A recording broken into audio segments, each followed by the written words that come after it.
What changed after October? So last video में हमने अक्टूबर revolution की बात की थी, जिसमें हमने देखा था किस तरीके से जब लेनिन बोल्शेविक जो हैं एग्जाइल से वापस लौटे तो उन्होंने अपनी बातों पर और ज़्यादा जोर देना शुरू किया। उन्होंने कोशिश की कि लोग उनकी बात को माने और सोशलिज्म को और ज़्यादा बेहतर तरीके से जो है सपोर्ट करें। लोग उनके जो आइडियल्स थे उनको सपोर्ट करें। तो इस चीज़ पे उन्होंने बहुत ज़्यादा काम किया। उन्होंने ज़्यादा से ज़्यादा लोगों को इकट्ठा किया और उस टाइम पे रशियन जो गवर्नमेंट थी, जो उस टाइम पे प्रोविजनल गवर्नमेंट बनी हुई थी, टेम्परेरी गवर्नमेंट बनी हुई थी, उसके खिलाफ बोल्शेविक एंड उनके सपोर्टर्स जो हैं वो खड़े हो गए और अल्टीमेटली जो पेट्रोग्रेड एंड मॉस्को वाला इलाका है उस पे बोल्शेविक्स ने पूरा कंट्रोल कर चुका था। सो एक तरीके से जो नई प्रोविजनल गवर्नमेंट सेटअप हुई थी अब वो भी रशिया से हट चुकी थी और मेजरली कौन लोग कर रहे थे रूल, वो थे बोल्शेविक्स। अब एक तरीके से बोल्शेविक्स ने गवर्नमेंट पे कंट्रोल कर चुका था अक्टूबर रेवोल्यूशन के बाद। What changed after October revolution? अब देखो, रेवोल्यूशन तो हो गया और रेवोल्यूशन में हमने देखा कि क्या हुआ कि जो प्रोविजनल गवर्नमेंट थी वो कमजोर पड़ गई और बोल्शेविक जो हैं वो और ज्यादा ताकतवर बन गए और एक तरीके से उन्होंने कंट्रोल कर लिया। बट उसके बाद क्या चेंज हुआ? The Bolsheviks were totally oppose to private property. अब जब हमने लेनिन की अप्रैल थीसिस के बारे में पढ़ा था तो उसमें हमने देखा था कि उनकी तीन मेन डिमांड थी। पहली ये कि जो रशिया है जो वो फर्स्ट वर्ल्ड वॉर में इन्वॉल्व है वो अपने आप को वॉर से विड्रॉ कर ले, कि उसे वॉर में इन्वॉल्व होने की ज़रूरत नहीं है, तो वॉर से विड्रॉल। दूसरा, जो प्रॉपर्टी है वो सभी पेजेंट्स को दे देनी चाहिए कि सब में प्रॉपर्टी जो है वो इक्वली डिवाइड हो। और बैंक्स जो हैं वो नेशनलाइज कर दिए जाएं कि जो बैंक्स हैं वो भी गवर्नमेंट उनको चलाए, ना कि कोई प्राइवेट पर्सन। सो इस अप्रैल थीसिस के बेसिस पे हम ये क्लियरली समझ सकते हैं कि जो बोल्शेविक्स थे, जो लेनिन के सपोर्टर्स थे, वो पूरे तरीके से प्राइवेट प्रॉपर्टी के अपोज में थे। इसका मतलब वो नहीं चाहते थे कि कोई पर्टिकुलर पर्सन बहुत ज़्यादा ज़मीन को होल्ड करे और कुछ लोग जो हैं मतलब ऐसे हों, ज़्यादातर लोग ऐसे हों जिनके पास छोटी छोटी ज़मीनें हों, क्योंकि उस टाइम पे सिचुएशन यही थी कि बहुत कम ऐसे लोग थे, राजा महाराजा, नोबिलिटी, क्लर्जी, ऐसे लोग थे जिनके पास बहुत बड़ी बड़ी ज़मीनें थी।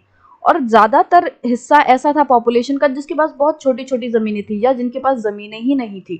मतलब बहुत कम ऐसे लोग थे जो बहुत अमीर थे और बहुत ज़्यादा ऐसे लोग थे जो कि बहुत गरीब थे। तो ये बहुत ही ज़्यादा जो है डिवाइड था लोगों के बीच में। अब बोल्शेविक्स ये चाहते थे इस तरीके से प्रॉपर्टी में डिफरेंस नहीं होना चाहिए। जो लोग हैं उनको उनकी ज़रूरतों के हिसाब से प्रॉपर्टी मिलनी चाहिए। Most industry and banks were nationalised in November 1917। अब जिस तरीके से बोल्शेविक्स ने गवर्नमेंट पे कंट्रोल किया वैसे वैसे वो अपनी जो इच्छाएं थी उनको वो पूरा करने लग गए। जो जो उनकी चाहते थे कि जो भी वो चेंजेस रशिया में लाए वो उनको शो करने लग गए, उनको लाने लग गए। तो उन्होंने बहुत सारे बैंक्स को नवंबर 1917 में नेशनलाइज किया। This mean that the government took over the ownership and management. इसका मतलब क्या हुआ कि अब बैंक्स की देख रेख उनको चलाएगा कौन? वो गवर्नमेंट करेगी, बैंक उनको ओन करेगी। अब बैंक्स की जो मालिक है वो गवर्नमेंट है और बैंक्स को चलाएगी भी गवर्नमेंट ही। Land was declared social property and peasants were allowed to seize the land of the nobility. अब जो लैंड है, जो ज़मीनें हैं, उसे सोशल प्रॉपर्टी डिक्लेयर कर दिया गया। सोशल प्रॉपर्टी मतलब जिसपे सबका अधिकार है। जैसे हम पार्क वगैरह में खेलते हैं, पार्क वगैरह में जाते हैं, जो गवर्नमेंट पार्क बनाती है, तो हम क्या कहते हैं, वो पब्लिक प्लेस है, वो सोशल प्रॉपर्टी है। वहाँ पे कोई भी पर्सन, कैसा भी पर्सन इक्वली जा सकता है, किसी पे भी रोक टोक नहीं होगी, राइट। इसी तरीके से रोड है, वो क्या है, वो भी एक सोशल प्रॉपर्टी है, वो भी एक पब्लिक प्रॉपर्टी है। कोई भी उस पर जा सकता है, सब इक्वली उस रोड के हकदार होते हैं। इसी तरीके से जो प्रॉपर्टी है, लैंड जो है, उसको एक सोशल प्रॉपर्टी डिक्लेयर कर दिया गया कि लैंड पे सबका अधिकार है। और पेजेंट्स को क्या बोला गया कि जाओ तुम नोबिलिटीज से, मतलब ये जो राजा महाराजा वाले खानदान के लोग हैं, इनसे तुम जमीनें जो है सीज कर लो, झड़प लो, अपने काबू में कर लो। In cities Bolsheviks enforce the partition of the large houses according to family requirements. और जो सिटीज थी, जो शहर थे, उसमें बोल्शेविक्स ने क्या किया, उन्होंने पार्टीशन कर दिया। बड़े बड़े जो जैसे नोबल्स के बहुत बड़े बड़े बंगले होंगे, बहुत बड़े बड़े किले होंगे, उनको डिवाइड कर दिया। किसके बेसिस पे?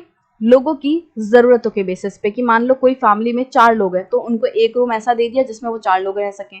किसी फैमिली में सिर्फ 2 ही लोग हैं तो उनको एक बहुत छोटा सा रूम दे दिया कि भाई तुम्हारी ज़रूरतों के हिसाब से ये रूम ठीक है। और मान लो किसी में 10 लोग हैं तो उन्हें और बड़ा रूम दे दिया कि तुम 10 लोगों के लिए इतना रूम चाहिए। अब इसमें भी ऐसा नहीं था कि इक्वालिटी मतलब हर एक में ऐसे इक्वल नाप नाप के रूम्स बांट दिए। इसमें मेजरली बात क्या हो रही थी कि सबकी रिक्वायरमेंट के बेसिस पे, कि जितनी तुम्हें रिक्वायरमेंट है उसके बेसिस पे तुम्हें जो रिसोर्स हैं वो प्रोवाइड कराए जाएंगे। इक्वालिटी का मतलब ये नहीं था इसमें कि मान लो किसी की भूख 4 रोटी की है तो उसको 2 ही रोटी दी जाएंगी, कि सबको हम 2-2 रोटी दे रहे हैं। हमारे पास 5 लोग हैं और 10 रोटी हैं, तो अगर हम 5 लोगों में एकदम इक्वली बांटें इस 10 रोटी को, तो उसका मतलब क्या होगा, सबके पास जो 2-2 रोटी हैं वो आ जाएंगी। अब इसमें अगर हम लोगों की ज़रूरतों के हिसाब से उसको बांटें, जो रोटियां हैं उन्हें बांटें, तो क्या होगा कि मान लो एक पर्सन ऐसा है जिसे 2 रोटी की भूख है, 2 ऐसे लोग हैं जिनको एक एक रोटी की भूख है, राइट। एक पर्सन ऐसा है जिसे 4 रोटी की भूख है और एक पर्सन ऐसा है जिसे 2 रोटी की भूख है, वापस से, ठीक है। तो यहाँ पे 2 लोग ऐसे थे जिन्हें 2-2 रोटी की भूख है, 2 ऐसे लोग थे जिन्हें एक एक रोटी की भूख है और एक ऐसा पर्सन था जिसे कि 4 रोटी की भूख है। तो टोटल लोग कितने हो गए, 5, और टोटल रोटी कितनी हो गई, 2, 2, 4 और 2, तो 10 रोटी हो गई। अब हमने यहाँ पे ऐसा नहीं किया कि सबको 2-2 रोटी इक्वल बांट दी, कि 5 लोग हैं तो पांचों को 2-2 इक्वल बांट दी, हमने ये नहीं किया। हमने इसकी जरूरतों के हिसाब से बांटा। अब किसी पर्सन को भूखी अगर 1 रोटी की है और अगर हम उसे 4 रोटी दे दें तो फायदा नहीं है, तब 3 रोटियां वेस्ट जाएंगी। तो इसीलिए जो सोशलिज्म था बोल्शेविक का, उनका मेन फोकस इस तरीके की इक्वालिटी पे था कि वो लोगों की जरूरतों के हिसाब से उनको रिसोर्सेज प्रोवाइड कराएं। They banned the use of the old titles of aristocracy. अब क्योंकि ये लोग तो इक्वालिटी पे बहुत ज्यादा फोकस कर रहे हैं, तो इन्होंने क्या किया, जो एरिस्टोक्रेसी के पुराने टाइटल्स थे, जैसे किसी को महाराजा बुला रहे हैं, ये तो इंडिया में बुलाएंगे बट आप एग्जाम्पल के हिसाब से समझ लो, कि किसी को महाराजा धीराज, किसी को मतलब शहनशाह बुलाया जा रहा है, ऐसे बड़े बड़े नाम दे रखे हैं नोबल्स को। अब उन्होंने क्या बोला कि ऐसा कोई भी टाइटल नहीं चलेगा, सब सेम है, कोई राजा कोई महाराजा नहीं, किसी को ऐसे बड़े बड़े टाइटल्स देने की जरूरत नहीं है। ये जो एरिस्टोक्रेसी को पुराने टाइटल्स मिले हुए थे वो इनसे छीन लिए गए, कि अब कोई भी किसी को ऐसे राजा महाराजा शहनशाह या इस तरीके के नामों से नहीं बुलाएगा, टाइटल से नहीं बुलाएगा। To assert the change, new uniforms were designed for the army and officials following a clothing competition organized in 1918 when the Soviet that hat was chosen. अब इस पूरे चेंज को दर्शाने के लिए बोल्शेविक्स ने बहुत सारे चेंजेस लाए थे, तो इस चेंज को शो करने के लिए कि हाँ भाई अब चेंज आ रहा है सोसाइटी में, इस चीज को शो करने के लिए इन्होंने क्या किया, इन्होंने आर्मी की और जो ऑफिशियल्स थे, गवर्नमेंट के ऑफिसर्स थे, उनकी यूनिफॉर्म्स चेंज कर दी। वो चेंज किस बेसिस पे की, उन्होंने एक क्लोथिंग कॉम्पिटिशन जो है वो ऑर्गेनाइज किया, एक तरीके से कपड़ों का एक कॉम्पिटिशन रखा, कौन कैसा कपड़ा पहन के आएगा, या थीम के बेसिस पे कि आर्मी की ऐसी ड्रेस होनी चाहिए। तो उस कंपटीशन में जो जीता वो फिर ड्रेस जो है वो रखी गई थी। तो 1918 में ये कंपटीशन रखा गया था और इसमें सोवियत हैट जो है, जिसको क्या बोला गया, ब्यूडेनोवोका, तो ये रशियन नेम है, प्रोनाउंसिएशन थोड़ी इधर उधर हो सकती है। तो ये जो चीज़ है, ये जो हैट है, उसको चूज किया गया। तो ये क्या शो करेगी, एक तरीके से ये जो बॉल्शेविक्स आए हैं उसको शो करेगी, सोशलिज्म को शो करेगी। तो आप जैसे इस पिक्चर में देख सकते हो, soldier wearing the Soviet hat, तो ये जो सोवियत हैट है इसको सोल्जर पहना हुआ है। तो इस तरीके से अब सोसाइटी में क्लोथिंग्स के थ्रू चेंजेस दिखाने की कोशिश की जा रही थी। हमने फ्रेंच रेवोल्यूशन में पढ़ा था किस तरीके से जेकोबिन्स जो हैं उन्होंने चेंज को शो करने के लिए, अपने मतों को, अपने आइडियाज़ को रखने के लिए उन्होंने वो स्ट्रिप्ड वाले जो पैंट्स हैं वो पहनने शुरू कर दिए थे। तो इसी तरीके से लोग कोशिश करते हैं अलग अलग जरियों से शो करने की कि हाँ चेंज आ रहा है, या फिर वो अपनी जो आइडियाज़ हैं उनको कपड़ों के माध्यम से भी शो करने की कोशिश करते हैं। The Bolshevik party was renamed the Russian communist party Bolshevik.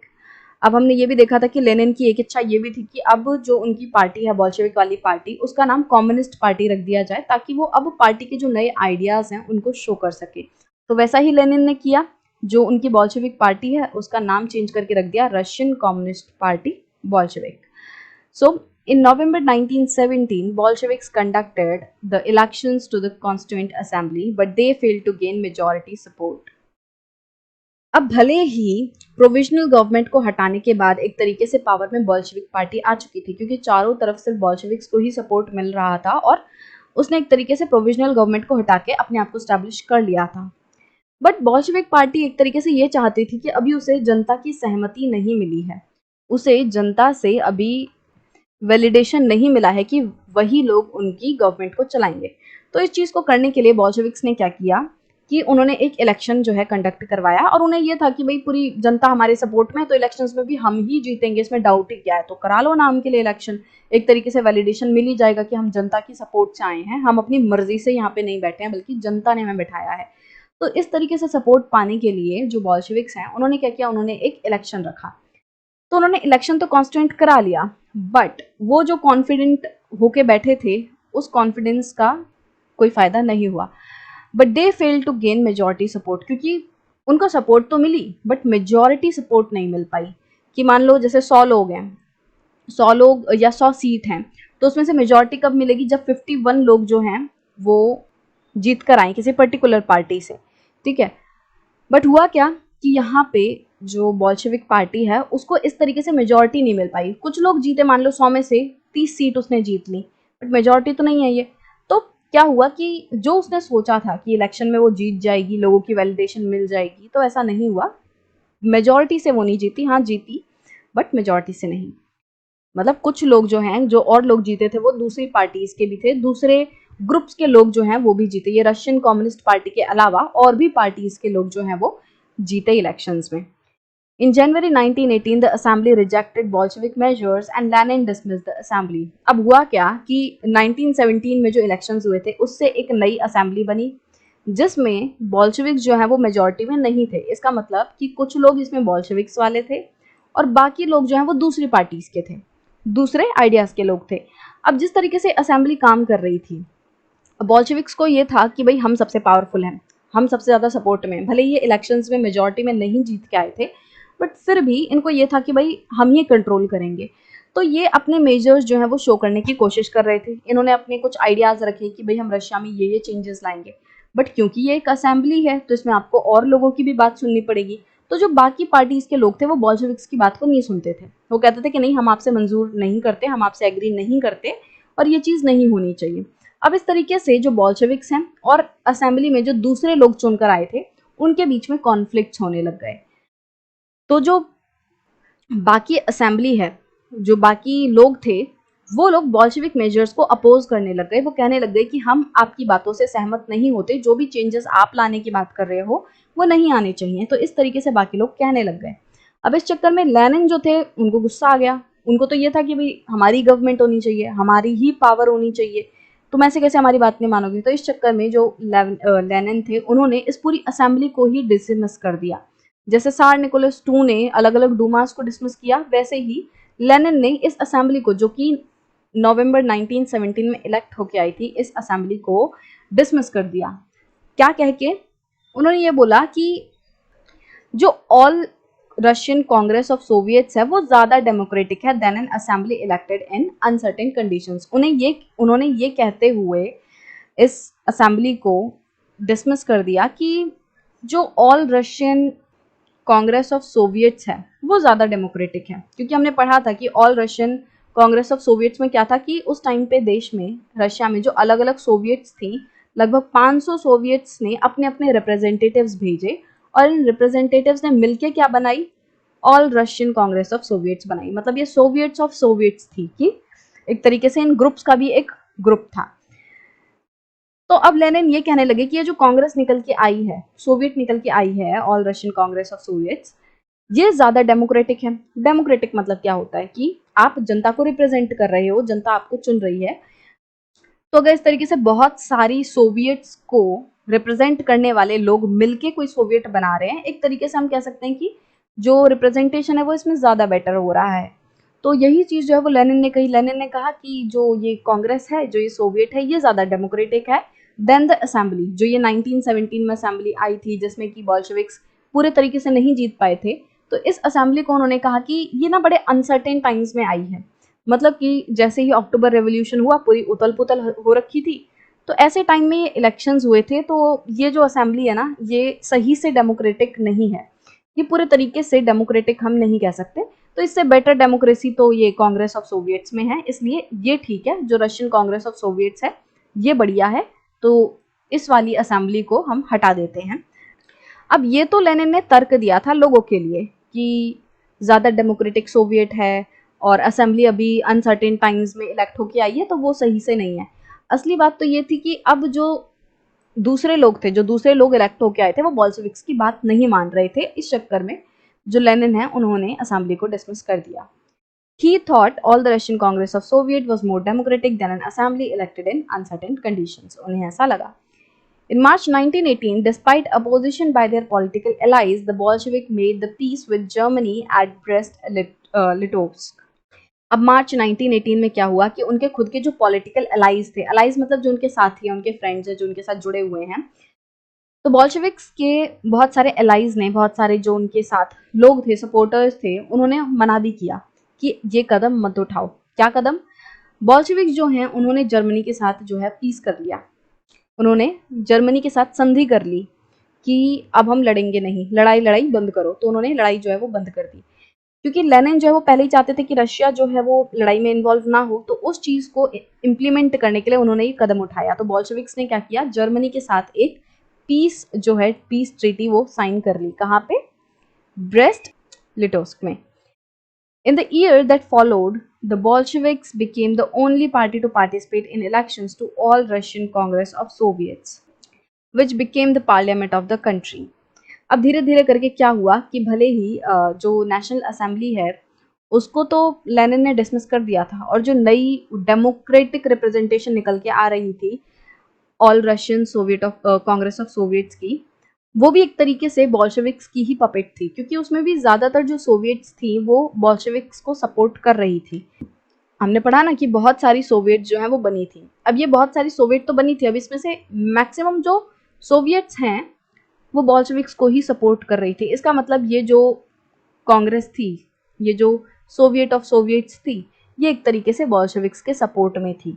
तो जैसे ही अब ये चीज निकल के आई, जैसे ही ये रशियन कांग्रेस ऑफ सोवियट्स निकल के आई नेशनल असेंबली के डिसमिस होने के बाद, तो बॉल्शेविक्स जो है वो और ज्यादा पावरफुल हो गए, और इसलिए अब वो और कड़े कदम उठा रहे थे। और उन्होंने इस तरीके से स्टेप्स लिए कि उन्होंने जर्मनी के साथ पीस कर ली, और उन्होंने अपने जो दुश्मन हैं उन्हें कंट्रोल करने की कोशिश की। जो लोग उनके खिलाफ आवाज उठाते थे उन्हें कंट्रोल करने की कोशिश की। और देखते ही देखते रशिया में बॉल्शेविक्स जो है वो अकेली पार्टी ऐसी रह गई जिसने कि इलेक्शंस में इलेक्ट किया, जो कि खड़ी हुई इलेक्शंस में। अब हम वापस से एक बार देख लेते हैं कि क्या हुआ। फेब्रुअरी रेवोल्यूशन के बाद प्रोविजनल गवर्नमेंट जो है वो आई, जो कि एक टेम्परेरी गवर्नमेंट थी। इस प्रोविजनल गवर्नमेंट को बॉल्शेविक्स ने अक्टूबर रेवोल्यूशन में हटा दिया, और इसके कुछ देर बाद बॉल्शेविक्स को लगा कि हम एक इलेक्शन करवाते हैं, और इलेक्शन कराने के बाद उनकी एक असेंबली जो है वो आई। ठीक है, इस असेंबली में बॉल्शेविक्स की नहीं चल रही थी, लोग बॉल्शेविक्स के खिलाफ जा रहे थे। तो जो लेनिन है उन्होंने इस असेंबली को कर दिया डिसमिस। और फिर कौन सी एक असेंबली एक तरीके से देश में रह गई, वो थी इनकी Russian congress of Soviets, all Russian congress of Soviets. अब एक तरीके से ये गवर्नमेंट चला रही थी। अब ये एक डेमोक्रेटिक पार्टी थी, एक तरीके से एक डेमोक्रेटिक रिप्रेजेंटेशन थी लोगों की, कि अलग अलग सोवियत से लोग निकल के आए थे।